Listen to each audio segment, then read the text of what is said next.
Napoleon Bonaparte was born August 15th of 1769, and he died May 5th of 1821. He was a French military and political leader that rose to prominence during the French Revolution. After commanding and leading several attacks and successfully completing the revolution, he was declared the Emperor of France by the French Senate in 1804. He reigned from 1804 to 1814, was eventually defeated and exiled, but then regained power in 1815. Napoleon led the French in the Napoleonic Wars, where he successfully succeeded in conquering most of continental Europe before he was defeated at the Battle of Waterloo in 1815. Just 1 year after Napoleon was declared Emperor of the French, he shattered the Holy Roman Empire. He then proceeded to destroy Prussia and the Russians in 1807.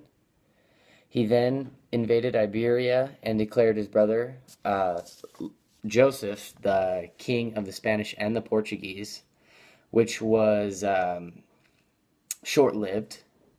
The Spanish and the Portuguese rebelled with the help of the British, and this war that broke out was known as the Peninsula War. It lasted 6 years and ultimately ended in an Allied victory.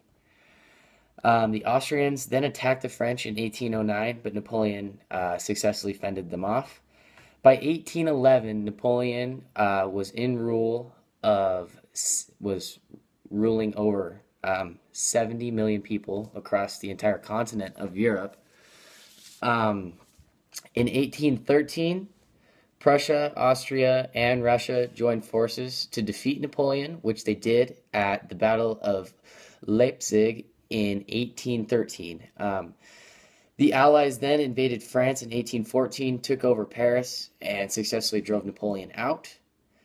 Napoleon escaped from where they trapped him. He returned a year later, and he successfully gained his power back, but was then defeated later that year at the Battle of Waterloo. Now, despite all of Napoleon's success and his impressive reign, is Napoleon really Machiavellian? Not really. Although Napoleon did possess some Machiavellian qualities, he was far from Machiavelli's ideal leader. During Napoleon's campaign, he conquered all nations, strong and weak, when Machiavelli specifically states that you should keep those weak nations around, protect them, have them as your allies, but then smite those strong nations, and so you can gain their power.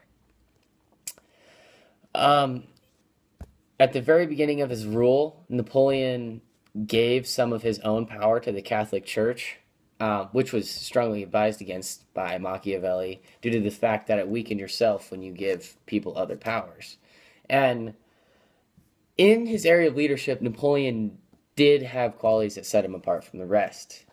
He was a great leader, but most of the time, all the people that he led hated him.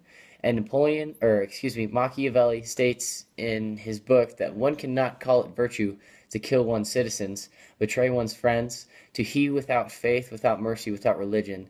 These modes can enable one to acquire an empire, but not glory. Napoleon's goal was to seize power from himself. He was a very, very big narcissist. And the cry of the people were drowned out by the pursuit of his own power. Napoleon just sought after glorification, and an example of this is when Napoleon was first exiled. He returned to France and betrayed his own country, the one that gave him the power in the first place, so he could gain back his power. And although he didn't succeed, another example of his leadership and how it was different from being Machiavellian is his whole life he had no friends, and how he was never close to his subjects. And Machiavelli again states, it remains now to see what the modes of government of a prince should be with subjects and with friends.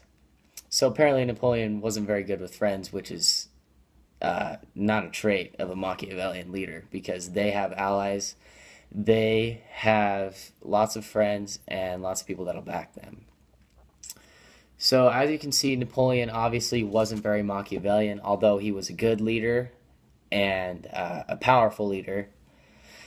He did not fit Machiavelli's suit for the one of the greatest leaders, or one of the Machiavellian leaders. Thank you.